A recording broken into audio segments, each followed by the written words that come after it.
What's going on, Dolphins? It is your boy Dillon, and I am here to do my first look at the Dolphins roster as it stands. There's been a little break. Obviously, the past few days have been primarily focused around the head coaching search slash the, lawsuit and allegations and all of that stuff. So, haven't had an opportunity to get to this, but I did tell you guys, been promising you guys for a few days that I was going to get to my video taking a first look at the Dolphins' current roster and all of the players that we have as of right now. Obviously getting into free agency and the draft to have an idea of where we think these guys are going to go. We need to know the coaching staff and so on and so forth. We think it's going to be McDaniel, but so far, it's still been really quiet. They're supposed to be doing their second interview with Kellen Moore today. So, we'll see how that plays out. I talked to, Reason just had a show yesterday, and we did a little, we had a little chit chat backstage or whatever after he was done. And, I told them I think I mentioned this in one of my previous videos. My fear scenario at this point is that, I don't want Kellen Moore. I'm hoping that we do end up getting McDaniel. I think he's the only one left that even really stands a chance at, overcoming this organization's deep-seated issues. But my fear is that McDaniel ends up being like, you know what? I don't want it that bad. I think I'll have another shot next cycle, and it'll probably be better for my career long term to just stay away from this fucking mess and then not take the job. And then Kellen Moore goes back to Dallas as expected anyway too. And then we're stuck promoting like Stoodsville or some shit. So hopefully that doesn't happen. Knock on wood, whatever. Like, that would be a disaster. But it does look like McDaniel's going to be the guy. So hopefully by tomorrow or Monday at the latest, it looks like by either tomorrow or Monday at the latest, we should know. So, and hopefully it's McDaniel. But anyway, getting back to it, I did want to at least take a first look at the Dolphins' current roster, and I had done that video a little bit ago, like last week or whatever it was, about, taking the first look at some of the Dolphins free agents, and we're going to look at that again here in this. I went through and I found, cap numbers for every single one of these players as per overthecap.com. And if they are free agents going into this offseason, then I gave the cap number for what they were last year. And so we are going to take a look at all of that. So let's go ahead now that I've done this, 3-minute introduction to what the video is going to be, let's go ahead now and actually get into it. So as you can see here, I made up a fancy little, thing here. It's it's because it's not an Excel spreadsheet. It's it's from this it's the OneNote program on Windows or whatever, but it's similar to a little spreadsheet kind of thing. And then there's a ton of good information that I have down here about all kinds of stuff. The only little bit of it we're actually going to be worried about right now is I made sure to get the information here regarding the different free agents. So unrestricted, the definitions and what they all mean. Unrestricted, restricted, and exclusive rights. So real quick, I do actually want to start off with that because we are, again, going to be talking about a lot of these players that are free agents. So any player with, an unrestricted free agent is any player with 4 or more accrued seasons and an expired contract, and they are free to negotiate and sign with any team. So they have to have 4 or more. Now, the accrued seasons and credited seasons will also give you those definitions. We don't need to look at tags or anything right now, although I do have all of that stuff too. We will look at that eventually. But for now, we'll stick to just the free agents because, we're just kind of dipping our toes in here. But so, any player that has 4 or more accrued, and accrued seasons is used to determine a player's free agency status. In order to accrue a season, a player must have been on or should have been on fully play status for at least 6 regular season games in a given season. A player under contract must report to his team's training camp on his mandatory reporting date in order to earn an accrued season. If player holds out his services for a material period of time, he is also at risk of not accruing a season. So what that means is that they have to report to training camp on time, and then they also have to be in fully play status for at least 6 games of the season to have an accrued season. Accredited season is used as a measure for many benefits, mostly notably to determine a player's minimum salary. To earn accredited season, a player must be on or should have been on fully pay. I think that's supposed to be fully play. Typo there. Fully play status for a total of 3 or more regular seasons. Okay, so just to make sure we got those definitions and have them clear. And then, so for a player to be an unrestricted, they have to have at least 4 seasons, if not more, and their contract has to be expired, and then they can negotiate with anybody. For a restricted, a player with 3 or more accrued seasons and expired contract. So they just have to have 3. That even, it's just 3. It's 1 less than an unrestricted. And they are free to negotiate and sign with any team, but there is a little bit of a caveat here. Their original team can offer them one of various qualifying offers, known as tenders, that come with the right of first refusal and or draft pick compensation. If the tender is withdrawn by a team, the RFA becomes an unrestricted free agent. And then obviously they can just sign with any team they want, period. In 2021, teams must submit these tenders before 4 p.m. Eastern on March 17th. These amounts change annually. The following numbers are for the 2021 season. Obviously, when I pulled all of this information, the most recent information was for 2021. So, these numbers will obviously change, but it does give you the baseline idea of what's going on. So players can either choose from A or B, regardless of which is greater in the applicable tender. First round tender, 1-year contract worth the greater of a $4.766 million or 110% of the player's prior year base salary. If the player's original team decides not to match an offer sheet signed with another team, it is entitled to a first round draft pick from the player's new team. That's why it's a first round tender. Unless received 2 days or later prior to the NFL draft, draft compensation for each tender is due in the same league year as the offer sheet is signed.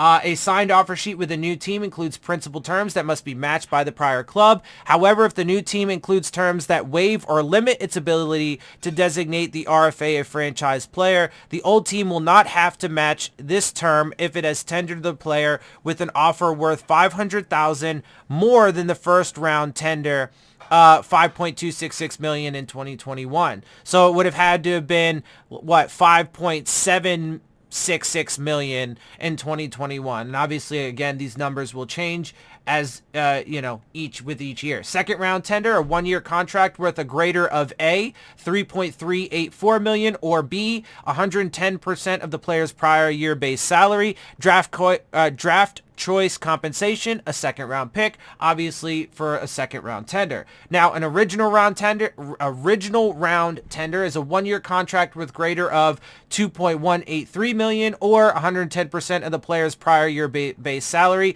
Now, obviously, the B portion of this is the same each and every year unless they actually change the rules and how this all works. It's these numbers here from the A portion and the actual numbers you see throughout that change on a year-to-year basis. Draft choice compensation, a pick in the round the player was originally drafted in. Right? So if the player was drafted in the 3rd round, you'd get a 3rd. If they happen to be drafted in the 1st round, you'd get a 1st, right? 5th, you're going to get a 5th, et cetera, et cetera. So right of first refusal tender, a 1-year contract worth $2.133 million. Team has the right to match any offer sheet signed with another team, but there is no draft compensation tied to this tender. An upgraded tender, if a team places a first-round tender on a player who was selected outside of the 1st round, it can only receive a second-round pick as compensation for any of its other RFAs who were first-round draft picks. So It's a little weird, but I mean, that's the rules, I guess. It's because, so in other words, if you take a player and you give them a first round tender, but they weren't a first round pick, that means if you try to give any other player on your team that was a first round pick a first round tender, the most you can get for them is a second round pick as compensation. So I don't know that that's like super fair or if it should apply, but whatever. It is what it is. I don't make the rules. The same is true for the second round tender. If a team uses it on a player drafted in the third round or lower, it can only receive a third round pick for any other second round RFA it intends to tender. As an example, the Saints used a first round RFA tender on quarterback, wide receiver, quarterback, running back, wide receiver, tight end Taysom Hill during the 2020 offseason. Had New Orleans had any RFAs who were former first-round picks, it could only receive a second-round selection in return for a declined offer sheet. RFA tender salary increases. The last little bit of info here for RFAs. Each of the tenders will increase by an additional amount during the 2021 and 2022 league years as follows. So this is how it does actually go into how it will be adjusted. So a right of first refusal tender doesn't increase at all. Original round tender increases by $50K, second round $125K, and first round also by $125K. Due to the reduction in the salary cap for 2021, these tenders will only increase by the fixed amounts set above this offseason. Beginning in 2023, each of these tenders will only increase with this percentage of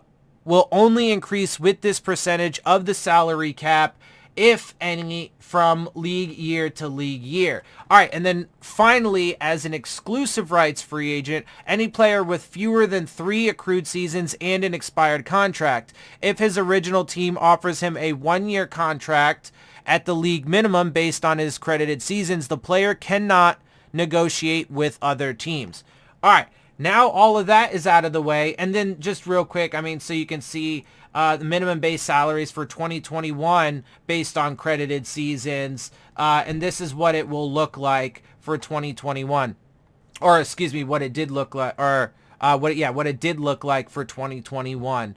And then obviously there would be the increases as necessary. All right, now that all of that is out of the way, let's go ahead and actually take a look at this Dolphins roster as it is currently constructed. They did have a couple players, over the past couple weeks that they signed to futures contracts. I will note those players in here. And as you can see, like I said, so I have whether or not these players are going to be free agents. I have all of their cap hits, or if they are free agents, what their cap hit was from last year. So let's start breaking this down. We will start here at the top. We have offensive line, as you can see, and I broke this down into tackle, guard, and center. So a little bit of a differentiating here. And I know, for example, Austin Jackson in the second half of the season was playing guard, but he was a tackle in college. He was drafted to be a tackle, and that's what he's supposed to be. And so I put him in, and he obviously did play half the season as tackle as well. So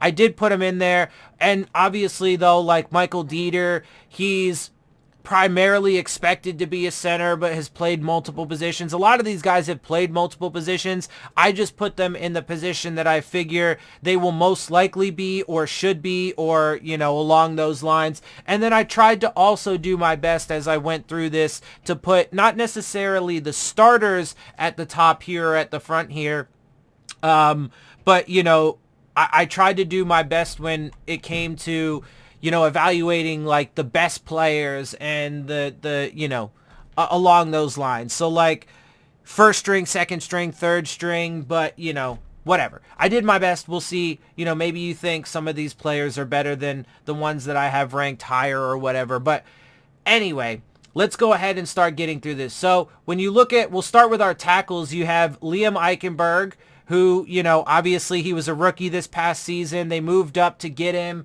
What was he? He was a second round pick, and I think they gave either a third or a fourth round pick from this year, from the 2022 draft, to move up to get him.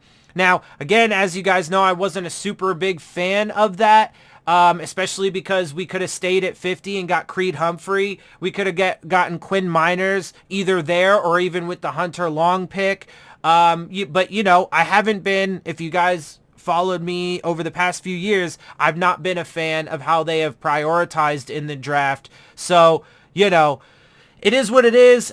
I think he could be an okay player in this league as of right now, but nothing screams to me like he's going to be a quality starter. But who knows? I mean, we did have a completely terrible fucking offensive staff, including the offensive line coach who didn't know anything about what he was doing. So, maybe with better coaching that he can improve. He is one of the few players, if I'm keeping it real though, when it comes to this offensive line, Eichenberg, Hunt, and Dieter are really the only three that I actually think are really salvageable. If I'm going to go, maybe Robert Jones. And that's part of the reason why these guys are, at the front of the line here for me because, I think Robert Hunt is a solid player and he could potentially live up to, Pro Bowl, All-Pro kind of potential at guard. But, Eichenberg and Dieter, they still have a chance, but they're really fucking borderline of, not being able to cut it. Especially Dieter, he's been in the league now 3 years. At least Eichenberg is still a rookie, but, they got a long way to go to rebuilding this motherfucker. So anyway, Eichenberg, obviously a rookie. He was a second round pick. He had a 1.8 million cap hit, or this is actually what he will have for this upcoming season. Then you have Jesse Davis, who I've never really hated Jesse Davis, I guess until this year when he was like super exposed because of how much he had to play, especially playing through his injury, etc., all that stuff. But like, I still don't even necessarily hate him. I do think that he is a solid 6th or 7th guy on your roster. Like, he just should never be your starting guy ever at any position, whether it be guard or tackle or center or anything.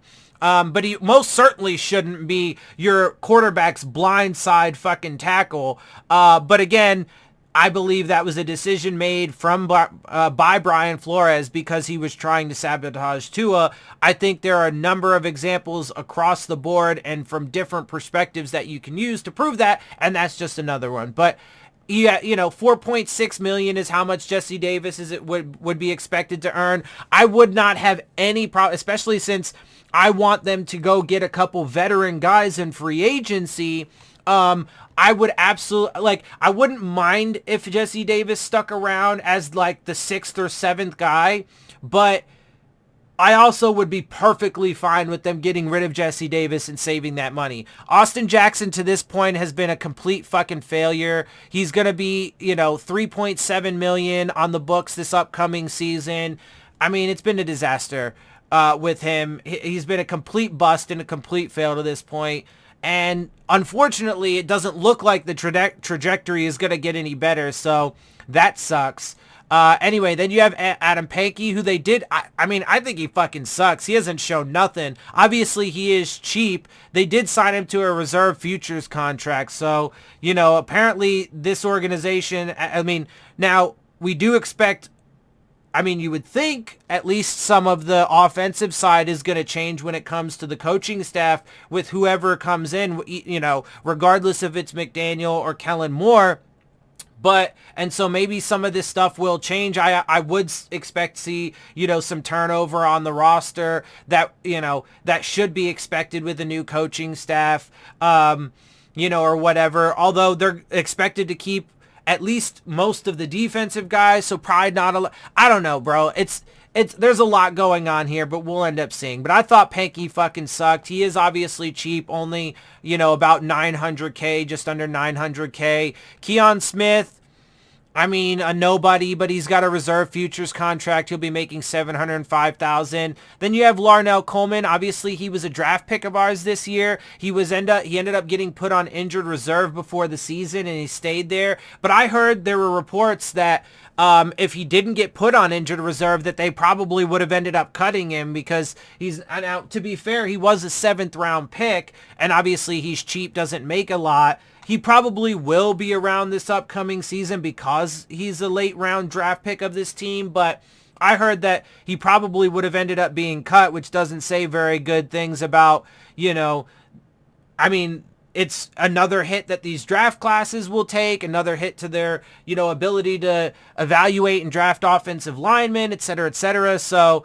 we'll see how that plays out. But Larnell Coleman still on the roster, obviously cheap rookie contract.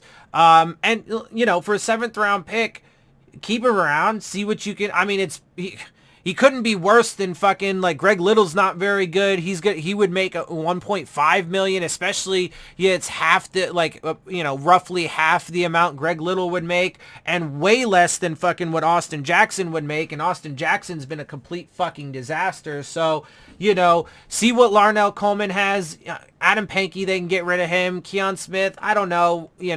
I haven't seen anywhere near enough of him to really even have an opinion. Greg Little, from what I've seen, hasn't been very good, so they can get rid of his ass too. Obviously, they need to overhaul this entire offensive line. Robert Hunt, I love him. I think he's going to be, like I said, I do think he can live up to the potential. He's still on his rookie contract, $2.2 million roughly for this upcoming season. Fine, Now, see, and that's the thing, right? And then you go Michael Dieter, 2.8 basically, and he's expected to probably stay at center. Look, for me, and this is kind of looking ahead a little bit because we're not yet getting into free agency, but as you guys know, I would love to see them bring in 2 veteran. Now, this doesn't necessarily mean that they have to all be the biggest names out there and super expensive contracts. You can get some veteran guys that are, maybe in their mid-20s and kind of in the middle of the list when it comes to their position, that are going to have a little bit cheaper contracts. But still having veteran guys, because I would bring in 2 tackles and a center in free agency. And then that way you don't have to really address the offensive line almost at all in the draft, especially early on. Maybe if you want to take a guy in the mid to late rounds, that would be fine. But if you think about it, if you were to do that, bring in 2 veteran off, or let's say, okay, fine, 3 is too much. Let's say you bring in 2 tackles or a tackle and a center. Then you can put some of these young guys who still do have potential, like Dieter and Eichenberg, behind them. Let them develop. Let them adjust more to the NFL, et cetera, et cetera. Let them be backups, and then maybe they evolve and develop into something over time. But having them, as the full-blown starter right now is not a great start for this upcoming season. So, but I do think that they still have potential and could maybe end up working out, and they still are on their rookie contracts. Although Dieter is getting close to the end of his, this actually will be the last year of his because he was only a 3rd round pick. There is no 5th round there's no 5th year option for his contract. So he's getting close, but these 3 guys, if you bring in those veteran guys, it'd be an all right base point to start with, and you could actually focus on other things in the draft, like then get a stud running back in the 1st round, right, in the back end of the 1st round. And we need a middle linebacker, and we definitely need more wide receiver help, especially since that room is probably going to change a bit too, which we'll get to. So Robert Jones, though, is a decent and intriguing backup prospect to keep. Greg Mance, they can fuck off with him, especially since he's an undrafted unrestricted free agent. He made, less than $800K. It wouldn't take a lot off the books. I mean, he's not really going to be on the books for this season anyway, but just let him go, bro. That's an easy one to clear off the roster and leave room. So, keep these 3 guys, keep Robert Jones and Larnell Coleman. Let's say they did that, right? So that's 4, 5, or no, 4, that's 5 players. And then let's say you do bring in those 2 to 3 veteran guys. That now puts you at 7, 8 offensive linemen. That's probably good going into this upcoming season, especially then because you'd have a mix of young guys with veteran leadership. And obviously, if you go and pay a premier price on like a Armstead or, one of these free agent tackles that's going to be available, then you're probably going to get a really solid player at one of those spots. You get a veteran offensive lineman. to put in Dieter's spot to let him fucking develop behind, you'll probably be pretty good in that case. Now, again, we're going to look a little bit more specifically into who the free agents are later on down the road. This is just taking a quick look and speculating a little bit as to what the Dolphins' current now, obviously, Solomon Kindley, too, he is still on a rookie contract, so you could keep him around too as well. So let's say you keep him, that's 6 guys you currently have. Let's say you bring in those 2 veteran free agents, you're up to 8 players. There you go. And then you kind of let the cream rise to the crop a little, the cream rise to the top a little bit, and then, you know, you see how it plays out from there. But obviously, I mean, this is one of the units on the team that needs the most overhaul out of anywhere. All right, now you look at quarterback. Obviously, there's a huge fucking debate here. I think what I would like to happen is I would like them to find a much better fucking backup. But I think Tua is going to be just fine as long as he, you know what I've said about him. For me, and the same basic principle actually applies to McDaniel. For me, when it comes to Tua, it's not the player or the person. Those are not the issue with this equation. It's the potion. It's the things around him over the past 3 years. Now, maybe with a different head coach, maybe that'll change. We'll see, especially with an offensive guy like McDaniels, who I think could really utilize him and help him live up to his potential. But they do got to break habits that were built over the past couple seasons by this coaching staff and this regime. You know, they gotta get him confident in himself again. They do got to build up his offensive line, give him a run game and more reliable wide receivers. So there is still a lot of work that needs to be done, but I think Tua is going to be just fine. I think he's going to be a great player in this league over the long term. And when a team finally does fully invest in him, I think you're going to see his potential similar to Ryan Tannehill, just in the sense that obviously he got a team finally built around him and a coaching staff and an organization that believes in him, and he's being able to live up to his fullest potential. Now, Ryan Tannehill's not elite, as I have said, but I think he's one of the best game-managing quarterbacks that you will find in the game, especially with Tom Brady now retiring. So, but I do think Tua's ceiling is higher than Ryan Tannehill. So, you know, obviously, though, he does come with an $8.3 million cap hit this upcoming season, but you get rid of the $5 million. I mean, obviously, we technically aren't paying Brissett anything because he's going to be a free agent. Let him get the fuck out of here, bro. I don't, like, almost anybody other than Brissett. I mean, you know my generalized drafting philosophy to begin with. I would never take a quarterback in rounds 1 or 2, but always take one every year and 3 or later. I would draft a quarterback to fucking, you know, and then maybe sign one somewhere, some free agent. I don't care if he's a young player or a veteran, you know, sign to bring into camp, right? And then draft a mid to late round quarterback that you can bring in as competition and potentially as the backup, et cetera, et cetera. And then there you go, right?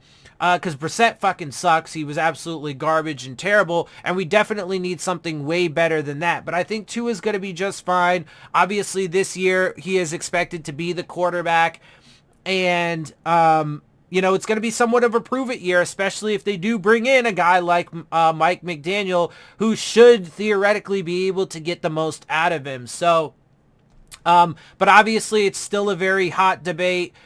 You know, because Russell Wilson, Aaron Rodgers, Deshaun Watson are going to be there this offseason, and, you know, blah, blah, blah, blah, blah. So we'll see how it all plays out.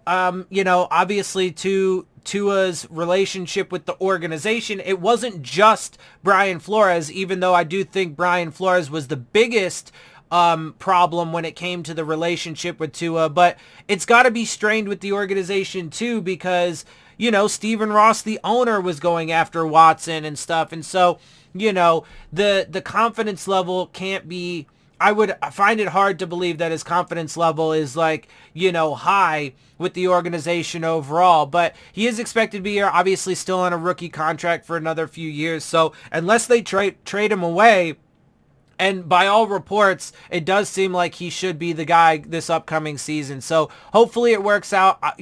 That's what's in the best interest of the Dolphins, is for it to work out, even though I know a lot of Tua haters just want to see him gone, period. But I think he's going to be fine, and we'll see how it plays out. Now we get to running back.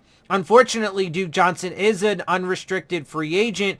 Apparently didn't make much of shit. I mean, this is all I found. I can't imagine this number is exactly correct. I know they did pick him up later on in the year, so maybe that, that probably would have something to do with it. But like, this is the only number I could find on overthecap.com for him as far as to how much he made, because obviously he doesn't have a cap hit for this year as a free agent. But 141,000. I mean, I don't know, whatever. Obviously not. Regardless, though, he didn't make a ton of money last year. He didn't have a huge hit and won't have one this year. But Duke Johnson, I absolutely think they need to find a way to bring back. The only two running backs that I actually care about them bringing back are Duke Johnson and Phillip Lindsay, the two top guys that I have here on the list. Both of them are unrestricted free agents. Neither of them had huge cap hits for last season. But those guys are the real foundation. Now, I would keep Myles Gaskin because he is still on a rookie contract. We did select him. And I do think he can be a solid complementary piece. But after that, the rest of these guys I honestly don't really care about. Salvon Ahmed, especially because the way I would like to see it, as previously mentioned, I'd love to see them hit up the offensive line in free agency. And then my dream would be to get fucking Breece Hall in the back end of the first round. Or if not Breece Hall, then maybe Kenneth Walker or Isaiah Spiller. We'll take, obviously, later on into the offseason, we're going to take a deeper dive and, I'll make a more, we'll shake out who those top guys are at the position once I get into, those videos. But the draft videos, the draft prospect videos for each position. But especially if they were to bring in one of those guys, then you have, like, imagine if you had a Breece Hall, any one of those guys, Breece Hall, Kenneth Walker, or Isaiah Spiller, and then you also have Duke Johnson, Phillip Lindsay, and let's say Myles Gaskin. Let's say those are the four running backs that you have on the roster. Who the fuck wouldn't love that, right? You see what I'm saying? So do it up, and then, especially since, a few of these guys are,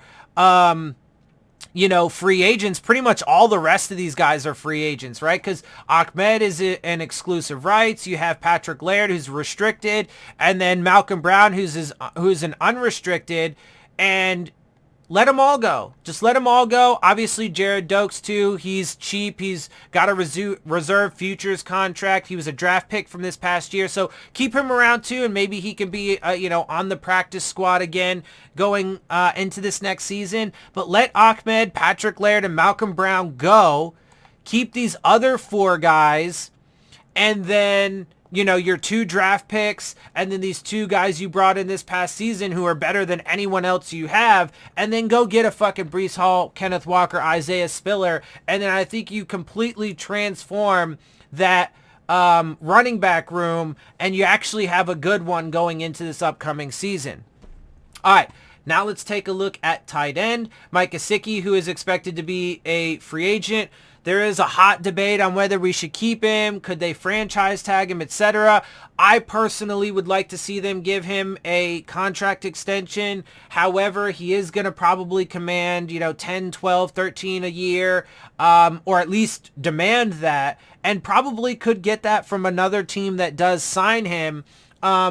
And I do think it is a shame that while I agree he is limited in what he can do, his route running is not the greatest, he obviously doesn't block very well, etc. And I agree that he's a luxury piece at that position, considering all of the other holes that we have, particularly on offense. I just think it's a shame that we have to let such a dynamic receiving weapon go at that position, if we do let him go, simply because we are inept or incapable of building the team around, or just fully building the team, right? A well-rounded team. Like if we had an offensive line that could block on their own, it wouldn't be as pressing a need to have a tight end that can block, and you could actually afford to have such a dynamic receiving threat, right? To make your receive, because we don't have that. Now, Adam Shaheen and Durham Smythe are pretty decent pass catchers, and I would keep those guys. Honestly, the top 4 guys, I'd be perfectly fine with bringing along or bringing into next season, and I don't think you even need to draft or I mean, sure, maybe in free agency you go out and, get a guy or two or whatever, or if you really want to draft a guy, late round draft pick or whatever at tight end, but not really. I think you're actually pretty good. You keep Mike Gesicki, Durham Smythe, who's also an unrestricted free agent, Adam Shaheen and Hunter Long. You keep those 4 guys. I think you're actually pretty solid at the tight end position, and you're in a good place going into next year. And then, of course, we do also have Sathan Carter, but, whatever. And he does have a $2.5 million cap hit, but you can get rid of him and save that money. And then, like I said, maybe bring in a late round draft pick or, a free agent, and you'll be good to go at the tight end position. But that also is dependent on them signing, Gesicki and Smythe, because both of these guys are going to be free agents. So if you lose both of those guys, or even just one of those guys, then you do need to replace them, of course. So, it's going to be very interesting to see how it plays out. Obviously, we have the whole, the next several months of off season to figure it out.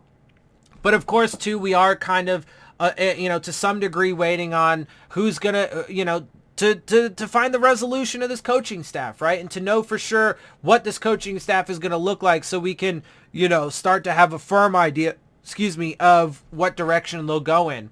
All right, now you have wide receiver. Obviously, Waddle is top draft pick this year and pretty much the only stud we really have. I mean, A+ for him. He's great. Obviously, you will keep him around. You should keep him around. And he's basically the only really dynamic weapon you have. Matt Collins, I do like him. For me, out of these top 4 guys, if I'm going to keep any of these guys, the top 4 are the only 4 that I would consider. Now, Jalen Waddle and Matt Collins, for sure. 100% for sure. Jalen Waddle and Matt Collins, I think they should keep.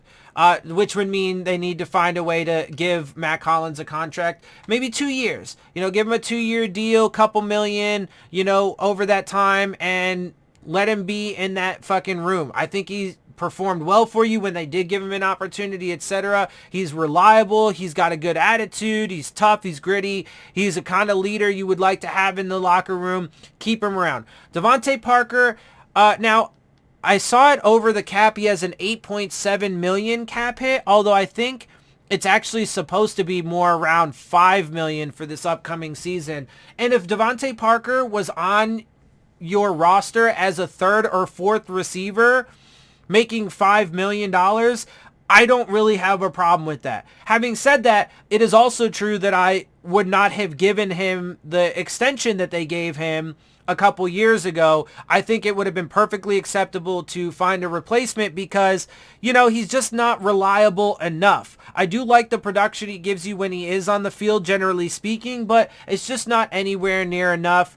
I'm kind of on the fence with Parker, or not really on the fence. I'm actually just more indifferent with Parker. I wouldn't hate it if they decided to keep him around for $5 million as a 3rd guy, right? If McDaniel comes in and he's like, yeah, we'll keep Parker around. I do like him. Let's see what I can do with him. I won't hate it, but I also won't hate them getting rid of him. Now, then you have Lynn Bowden Jr. He obviously was on IR this entire season. Keep him around. Like I said, these top 4 guys are the top 2 guys for sure. Keep around.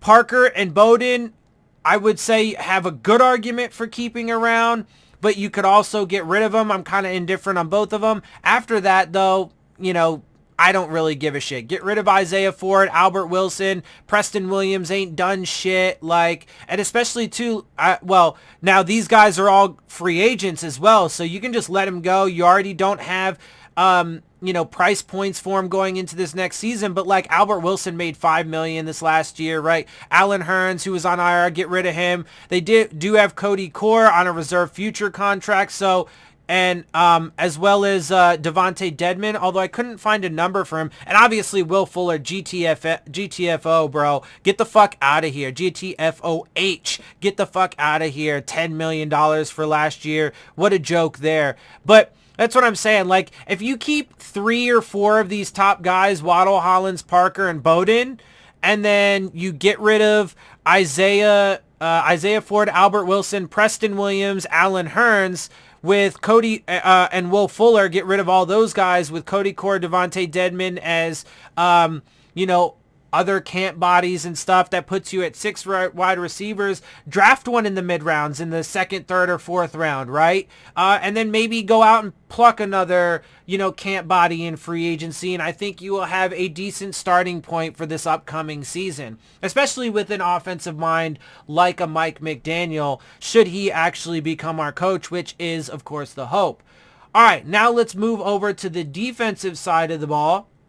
One of the biggest free agents, obviously. So we'll look at defensive line. You have edge and tackle.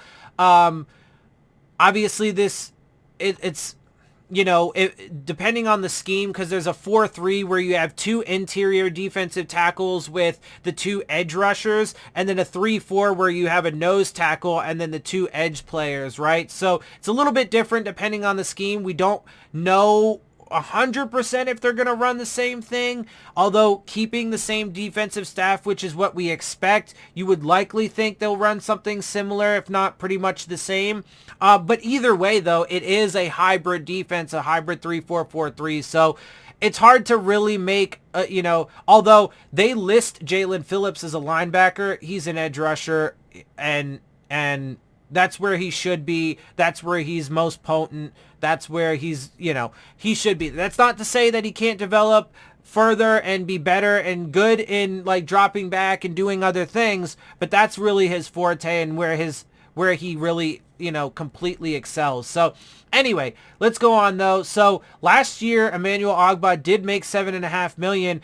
And look, he could, with a new contract, he could command somewhere between 13 to 15 million per year. But they absolutely should pay it 100%. I would. Now, of course, especially since they have so much money. Now, we'll get into the corners in a minute because they are some of the highest paid players on your team. I would keep Howard over Jones unquestionably, but I do think there is a realistic possibility that one of those guys at least will end up being gone. But we'll get to that in a minute. So, Emmanuel Ogbah, they absolutely should pay him. I would 100% be on board with a $13 to $15 million a year contract, maybe 3 or 4 years or whatever. Absolute, with like 30 to 40 of that, 30 to 40 million guaranteed, whatever, however they want to fucking structure it. But you can't lose him. He's one of those players on the defense, because then that does change a lot. Like, Ogbah, Howard, Phillips, those guys, even Holland at this point, right? Phillips and Holland, even as, second year players, they have proven already to be so impactful and so instrumental that you can't get rid of. Now, the linebacker core, again, we'll get to that in a minute, but they definitely need to upgrade that room for sure. And they need a true middle linebacker. But anyway, so Ogbah for sure. Jalen Phillips is a rookie. He's going to be around for at least another few years. So no real worry. Shouldn't be any worry unless they did some surprising shit and traded him, but I doubt that. So good there. But with these, that's pretty much all you got when it comes to edge rushers, right? You got Ogbah and Phillips. Now, again, the defensive scheme, and especially with the way that we run it, you end up having linebackers as blitzers, you have safeties as blitzers, right, and stuff like that. So our pressure, our sacks, and those kinds of things, our hurries, our hits, a lot of that does come from the linebacking and safety units. So there is that with the kind of defense. So you don't necessarily need to have a ton of guys, but I'd still would try and maybe find another edge rusher, like a pure edge rusher, to bring in behind them, especially because then you have so many of these defensive linemen. Now, I know that they are, and linebackers in particular, right? Especially because they do label Jalen Phillips as a linebacker. Get rid of some of these linebackers, which we'll talk about in a minute, and then add an extra, pass rusher. But again, it's kind of nitpicky a little bit, and it just kind of depends on what they want to do, and which players they like, which they feel, because with the scheme they run, you know, you do get a lot of pressure from those other units. So anyway, and then looking at tackle, Raekwon Davis, I like him. I do think he has developed it. Now, him and Christian Wilkins still have, you know, room for improvement, and they still need to. But I do like how Raekwon Davis has developed, especially he was a second round pick. He's good. He's solid. He's definitely pretty damn good in the run game. Both of these guys need to improve in their pass rush, but they certainly can. Christian Wilkins has elevated himself. I didn't really like that pick in the first round, especially since there was a run on defensive linemen that year before they even got to him. And, you know, I've said pretty consistently, I think he was more of a second round player, but he has worked up to, you know, maybe potentially squeaking into the first round for me. I think he was taken, 18th overall, or maybe even a little higher than that. It was like 13th or 18th, something like that. And I think it might have been 13th, actually. So a little high for me. I do think it was a bit of a reach, and I still think he does need to improve. But he did have one of the best years of his career this season. Now, the question is, though, is because he is getting close. They took him in 2019. So that means he's, going into his fourth season, right? 19, 20, 21. Yeah, so 22 will be his fourth season, which means, and as a first round pick, he does have a fifth year option. So it will be curious and interesting to see. At this point, I'll say this. At this point, for me, he's earned his fifth round option. Now, we'll see if this coaching staff, this organization wants to give him that and see if they think that he's worth it.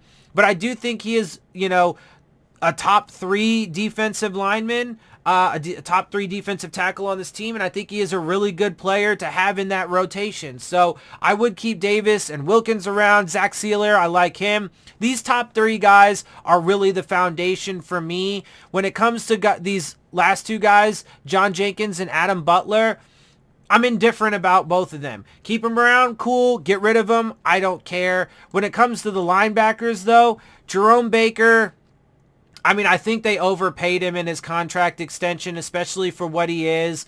He really only excels in this kind of system as an off-the-ball blitzing linebacker. Because otherwise, he gets washed out way too much, you know, and sure, he makes a lot of tackles after chasing guys down the field, but it's not anywhere near enough at or behind the line of scrimmage. So, and this entire unit needs to be completely revamped.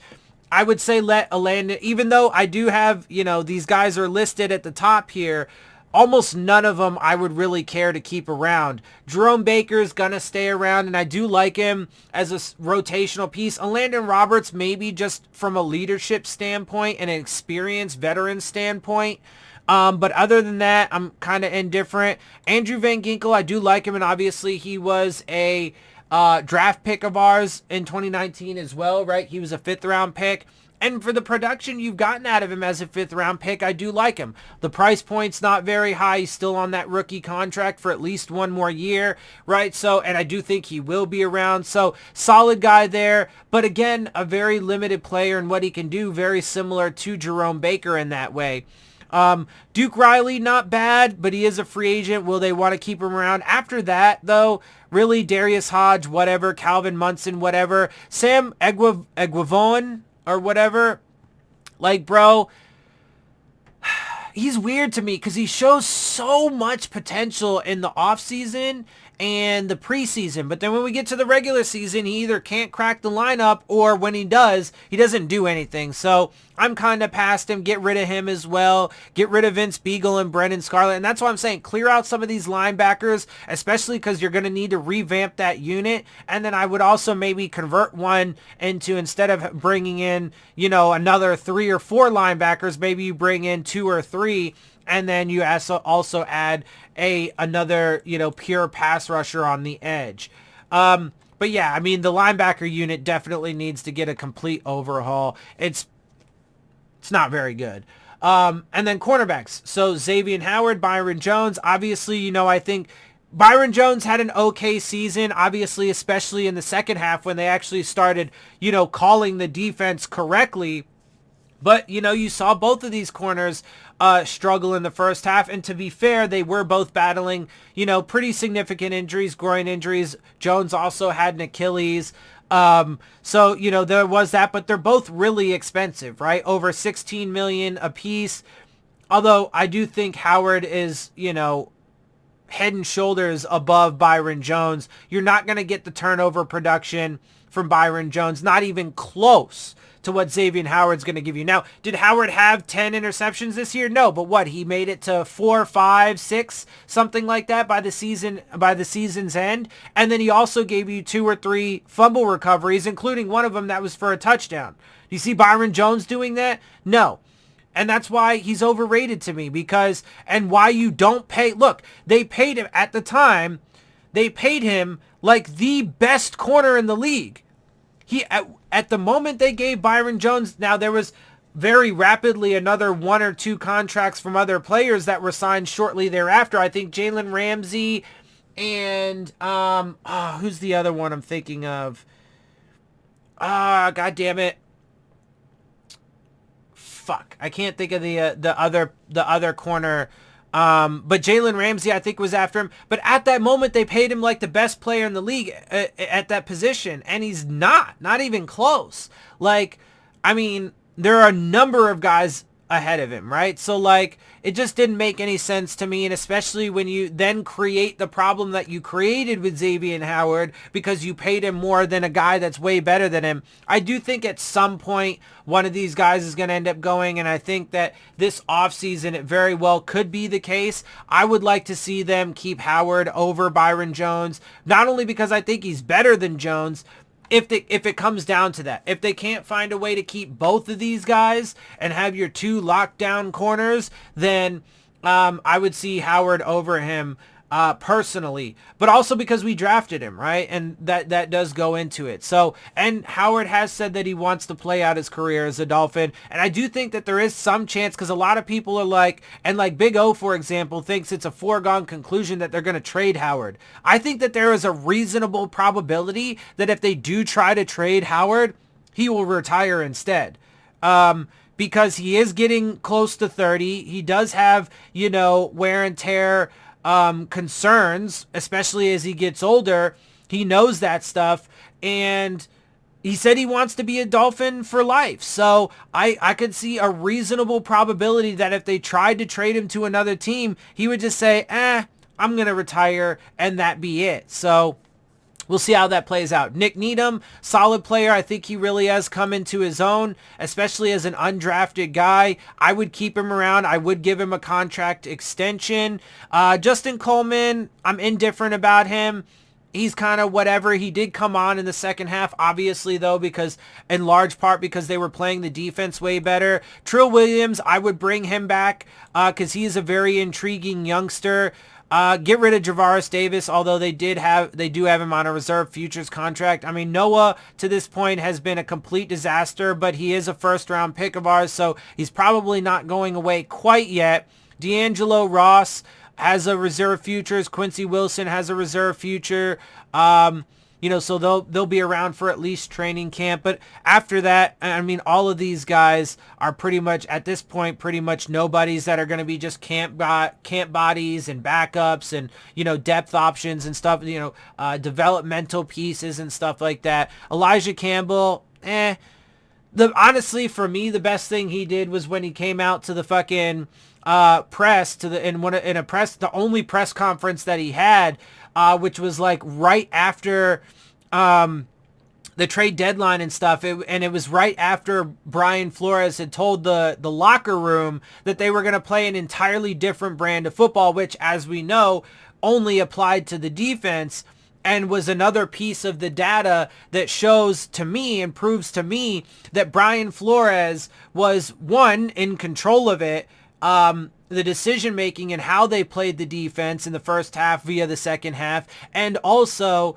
that he was trying to sabotage Tua by holding the defense back and therefore making it more difficult for us to win games and, et cetera, and our chances to make the playoffs.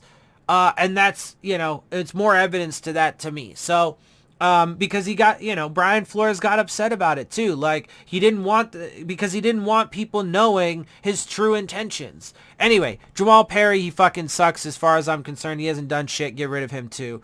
But obviously too, you're going to have a lot of defensive backs.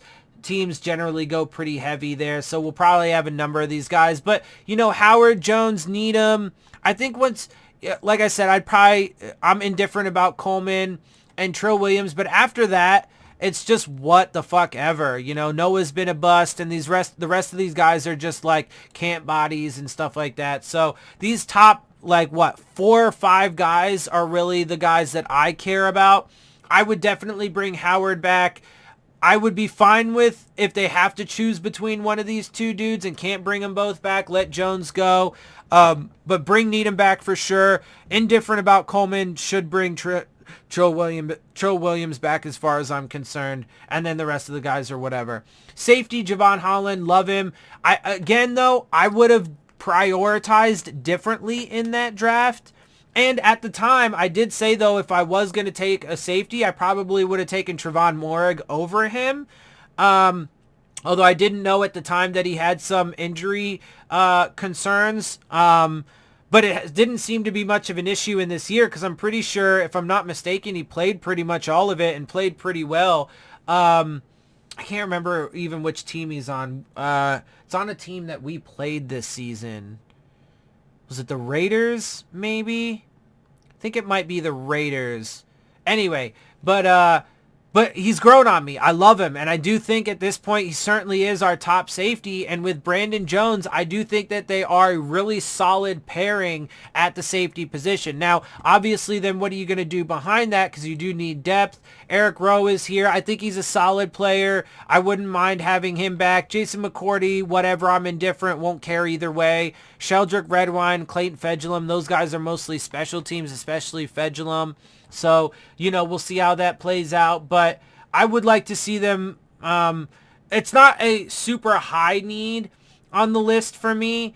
I guess and I guess at the end, I didn't think about this going into this video, but I guess once I get past the specialists here in a second, maybe I'll do a quick off the top of my head preliminary, ranking the positions as far as, what's the biggest need for this roster. But it's not a really high need for us, especially with some of these guys. Because, let's say you were to keep, Holland and Jones, I would expect to be around. But let's say you also have Rowe and McCourty. Let's say you do give McCourty another, 1 or 2 year contract or something like that. Because they gave him 1 year this year, obviously, because they just brought him in for this past season, and now he's an unrestricted free agent. So, give him another, and that's 2 veteran guys, 2 young developmental guys, and that's a good, safety room, right? So I like that. Obviously, I think the defense is way ahead of the offense when it comes to being complete. And, you'll get the sense of that when I do my rankings here in a second, my off the dome rankings here. But yeah, I do like the building blocks there, especially these young guys at safety. Now, kicker, Jason Sanders, obviously he's interesting. We did draft him. He was a late round pick for us a few years ago. He is interesting. I know he had a shitty year this year. I think there's a lot of factors that go into it. I do think that, part of it was mental for him. I do think that there is some merit to the Pilardi argument, right? A different holder than he had in years past. And I do think that there is also some merit to the coaching staff being shit and all the drama and the bullshit and the toxicity. I think all of these are factors into it. But then there's also the factor of when you look at his career so far in the NFL as a rookie, when you look at his conversion percentage on his kicks, he was over 90% and as a rookie. Then in year 2, he dropped down to 73 or 74%.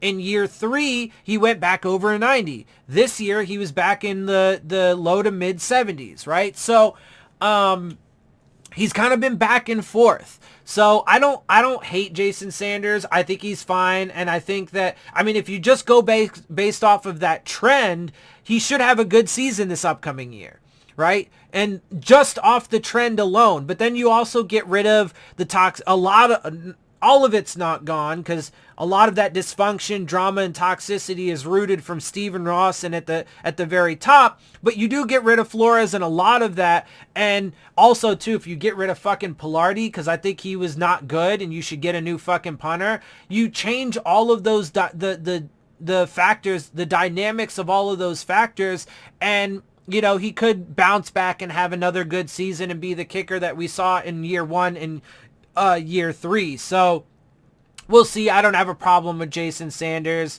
Although, having said that, he would not have been at the top of my priorities list as far as to who to resign this offseason, right? Like, instead of signing Jerome Baker and Jason Sanders to contract extensions, I would have signed Emmanuel Ogbah and Mike Gesicki to contract extensions, right? And then obviously, you know that I would have taken care of Howard from Jump Street too. So, you know, keep Sanders, fuck off with Michael Pilardi. Blake Ferguson, I mean, he's fine.